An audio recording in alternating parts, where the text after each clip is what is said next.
Hi friends, எல்லாருக்கும் வணக்கம். இன்னைக்கு சாம்பார் பொடி எப்படி பண்ணுறதுன்னு பார்க்கலாம்.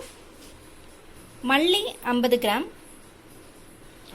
மிளகாய் வத்தல் 100 கிராம், வெந்தயம் 25 கிராம், சீரகம் 25 கிராம், கட்டி பெருங்காயம் 25 கிராம். கட்டி பெருங்காயம் உங்களுக்கு 10 கிராமில் கிடைக்கும், இல்லைன்னா 50 கிராமில் கிடைக்கும். நான் 50 கிராம் வாங்கி அதில் பாதி எடுத்திருக்கேன். இப்போ இந்த 5 ஜாமானையும் வெறும் கடாயில் லேசாக வறுக்க போகிறோம்.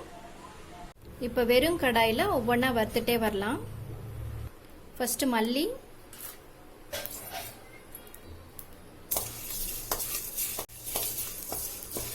சிம்லையே வருங்க. மல்லி ரொம்ப வறுக்கக்கூடாது, லைட்டாக கொஞ்சம் சூடானாலே போதும், அந்த அளவுக்கு வறுத்தா போதும்.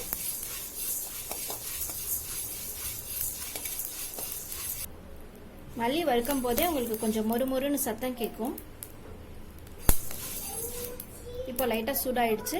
இப்போ அதை எடுத்து ஒரு தனியாக ஒரு தட்டில் வச்சிடலாம்.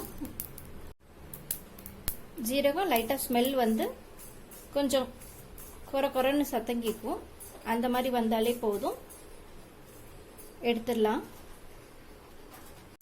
மூணாவது வெந்தயம் வறுத்துடலாம். வெந்தயம் உங்களுக்கு லைட்டாக கோல்டன் கலர் வந்தாலே போதும், ரொம்ப வறுத்துற வேணாம், கசக்கும். நான் சொன்ன இந்த அளவுகள் உங்களுக்கு 2 மாசத்துல இருந்து 3 மாசம் வரைக்கும் கண்டிப்பா வந்துடும். ஒரு தடவை சாம்பார் செய்யறதுக்கு 2 ஸ்பூன்ல இருந்து 3 ஸ்பூன் சேர்க்கலாம். சாம்பாரும் நல்லா சுவையா கெட்டியா இருக்கும்.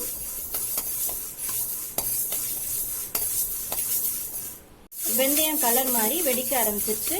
இப்ப எடுத்துடலாம். இந்த கலர் வந்தா போதும். நாலாவது மிளகாய் வத்தல் வறுத்துடலாம். மிளகாய் வத்தல் நல்லா சிவப்பா இருந்துச்சுன்னா உங்களுக்கு நல்ல கலரா இருக்கும்.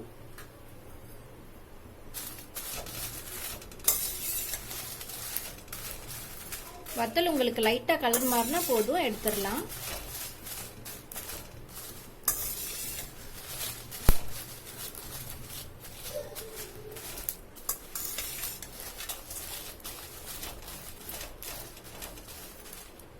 நல்லா புகையா வருது. ஸோ இப்போ நம்ம மிளகாய் வத்தலையும் எடுத்துடலாம். கடைசியா கட்டி பெருங்காயம் வறுத்துடலாம்.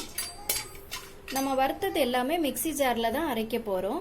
இந்த கட்டி பெருங்காயம் அப்படியே அரைப்படாது, அதனால கொஞ்சம் வறுத்துட்டு சூடா இருக்கும் போதே நம்ம நல்லா தட்டிடணும்.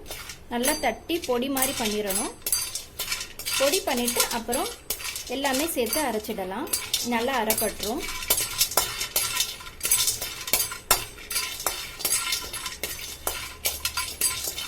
பெருங்காயம் நல்ல ஒரு ஸ்மெல் வரும். அந்த மாதிரி நல்ல ஸ்மெல் வர ஆரம்பிச்சிச்சுன்னா நீங்கள் ஆஃப் பண்ணிடலாம்.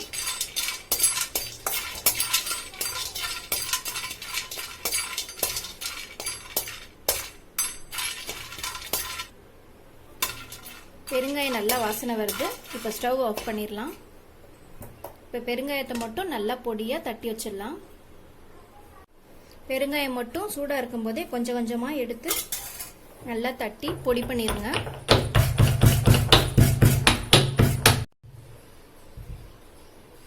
இந்த அளவுக்கு தட்டினீங்கனாலே போதும், மிக்சி ஜார்ல அரைப்பட்டுரும்.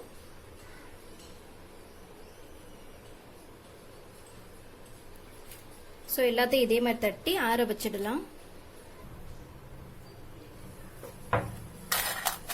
இப்போ நம்ம வறுத்தது எல்லாமே நல்லா ஆறட்டும். ஆறின பிறகு மிக்சி ஜார்ல போட்டு அரைக்க போறோம். நல்லா ஆறின பிறகு அரைச்சி எடுத்து வச்சிருக்கேன். நான் கொஞ்சம் கொரன்னு தான் அரைப்பேன், எப்போவுமே கொஞ்சம் நைஸாக அரைக்க மாட்டேன்.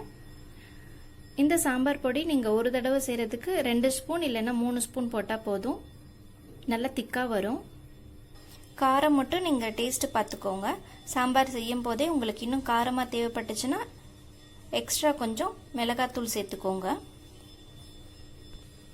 இந்த மாதிரி அரைச்சதுக்கப்புறம் ஒரு 1 மணி நேரம் 2 மணி நேரம் இப்படி காத்தாட ஆற வச்சிருங்க. நல்லா ஆறின பிறகு நீங்கள் ஒரு பாக்ஸில் போட்டு வச்சுக்கலாம். அப்படி சூடாக போட்டு வச்சிட்டிங்கன்னா வண்டு வர்றதுக்கு பூச்சி வர்றதுக்கு நிறைய வாய்ப்பு இருக்கு. வண்டு பூச்சி வராமல் இருக்கிறதுக்கு ஒரு பேப்பரில் 2 இல்லை 3 கிராம்பு போட்டு பொட்டலை மாதிரி போட்டு அந்த பாக்ஸ்குள்ளே போட்டு வச்சுக்கோங்க.